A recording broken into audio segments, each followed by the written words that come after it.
Same SP gain and loss. இதுதான் வந்து important. இதுதான் வந்து நம்ம மைண்டே வந்து டிஸ்ட்ராக்ட் பண்ணி ராங் ஆன்சரை சூஸ் பண்ண வைக்கிறது.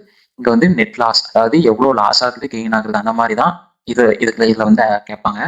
இதுல வந்து ஃபார்முலா எப்படின்னா gain or loss percentage whole square by 100. இதுல வந்து எப்படின்னா கெயினும் லாஸும் சேம் பர்சன்டேஜ் தான் கொடுத்துருப்பாங்க. இதுல ஒன்னு கெயின் கேட்பாங்க, இல்லைன்னா லாஸ் பர்சன்டேஜ் கேட்பாங்க. இந்த ரெண்டுல ஏதாவது ஒன்று தான் கேட்பாங்க. அது ரெண்டுல நம்ம எது கேட்டாலுமே அந்த பர்சன்டேஜை அப்ளை பண்ணி ஹோல் ஸ்கொயர் பை 100 தான் எடுக்க போறோம். அதனாலதான் இந்த same SP gain and loss அப்படின்னு சொல்லி கொடுத்துருக்காங்க. When gain and loss percentage are equal அப்படிங்கும்போது நம்ம இந்த formula net loss percentage equal to gain by loss whole square by 100 இந்த ஃபார்முலா தான் நம்ம யூஸ் பண்ண போறோம். எக்ஸாம்பிளுக்கு 20% கெயின் 20% லாஸ் சேமா கொடுத்துட்டாங்களா, ரெண்டுக்குமே ஒரே மாதிரியே. இப்போ நெட் லாஸ் தான் ஃபைன் பண்ணணும். நெட் லாஸ்னா என்ன, நமக்கு கெயின் ஆர் லாஸ் தானே கேட்டிருக்காங்க.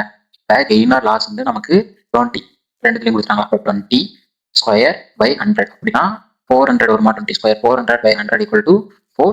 இப்போ வந்து நெட் லாஸ் பர்சன்டேஜில் தானே கொடுப்போம். அதனால நமக்கு பர்சன்டேஜ் ஆன்சர் வந்து 4% லாஸ் அப்படின்னு சொல்லிட்டு நமக்கு கிடைச்சிருக்கு. இதுதான் நெட் லாஸ். நெட் லாஸ்னா நமக்கு லாஸ் எடுத்துக்கணும். அதுதான் வந்து இதோட கான்செப்ட்.